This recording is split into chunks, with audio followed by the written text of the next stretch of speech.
Happy day friends. இந்த வீடியோவில் என்ன பார்க்க போகிறோம்னா, ரொம்பவும் சந்தோஷமான ஒரு விஷயம் என்னென்னா, இது 100வது வீடியோ. யூடியூப்பில் இது 100வது வீடியோ. இதுவரையும் நம்மளுடைய வீடியோவை பார்த்த வியூவர்ஸ் அண்ட் சப்ஸ்கிரைபருக்கும், இனிமேலும் நம்ம வீடியோவை பார்த்து சப்ஸ்கிரைப் பண்ண போகிற வியூவர்ஸ் அண்ட் சப்ஸ்கிரைபர் அனைவருக்கும் எங்களுடைய மனமார்ந்த நன்றிகளை தெரிவிச்சுக்கிறேன். இன்றைக்கி நம்ம சந்தோஷமான விஷயத்தில் ஒரு அருமையான ஒரு அல்வா பார்க்க போகிறோம். ABC halwa, apple, beetroot, carrot வச்சு ஒரு அருமையான ஒரு ஸ்வீட்டான ஹெல்த்தான ஒரு அல்வா பார்க்க போகிறோம். எப்படி செய்யலான்னு பார்க்கலாம் வாங்க. ஆப்பிளையும் பீட்ரூட்டையும் கேரட்டையும் நம்ம தோல் சீவி எடுத்துக்க போகிறோம். நான் பெரிய கேரட்டாக ஒன்று எடுத்துருக்கிறதுனால நீங்கள் வேணால் 2 சின்ன கேரட்டு கூட எடுத்துக்கலாம். 1/2 லிட்டர் பாலை முதல்ல காய்ச்சி எடுத்துக்கலாம். அடுப்பில் பால் காஞ்சிட்டு இருக்கையிலே நம்ம கேரட்டு பீட்ரூட்டெல்லாம் தோல் சீவிட்டு துருவி எடுத்துக்கலாம். கேரட்டை தோல் சீவிட்டு நம்ம துருவி எடுத்துக்க போகிறோம். அதே மாதிரி பீட்ரூட்டையும் நம்ம தோல் சீவிட்டு துருவி எடுத்துக்கலாம்.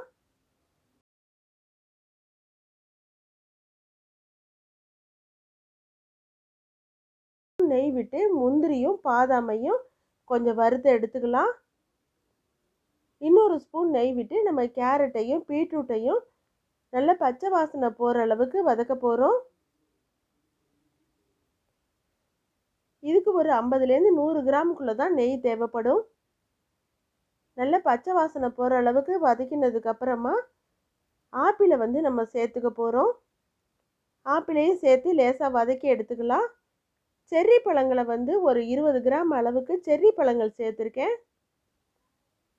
அது ஒரு தனி டேஸ்ட்டு கொடுக்கும். விட்டமின் சி அதிகம் உள்ளது. இதோட நம்ம காய்ச்சின பாலை இதோட சேர்த்துக்கலாம். பாலை சேர்த்துட்டு நல்லா வேகிறதுக்காக ஒரு 10 நிமிஷம் விட்டுடலாம். நல்லா வேகட்டும். நான் ஒரு 400 கிராம் அளவுக்கு சர்க்கரை எடுத்திருக்கேன். நீங்கள் கொஞ்சமாகவும் எடுத்துக்கலாம், கொஞ்சம் அதிகமாகவும் எடுத்துக்கலாம். சர்க்கரை சேர்த்து நல்லா கெட்டிப்பட்டு வரையில் கொஞ்சம் ஏலக்காய் தூள் போட்டுக்கலாம். ஒரு 4-5 ஏலக்காய் தூள்களை தட்டிட்டு போட்டுக்கலாம். போட்டுட்டு நல்லா கிளறி விட்டிங்கன்னா நல்லா கெட்டியாக வந்துடும். நல்லா சுருண்டு வர்ற சமயத்துக்கு நம்ம 1 ஸ்பூன் நெய் விட்டு நம்ம இறக்கிக்கலாம். இது ஒரு 15 நாட்களுக்கு கெட்டு போகாமல் அப்படியே இருக்கும். ஹெச்பி லெவல் கம்மியாக இருக்கிறவங்க இந்த அல்வா செஞ்சு சாப்பிட்லாம். உடனடியாக ஹெச்பி லெவல் அதிகமாகும்.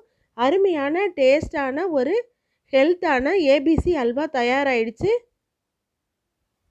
மறக்காமல் சப்ஸ்கிரைப் பண்ணி பெல் ஐகானை கிளிக் பண்ணுங்கள்.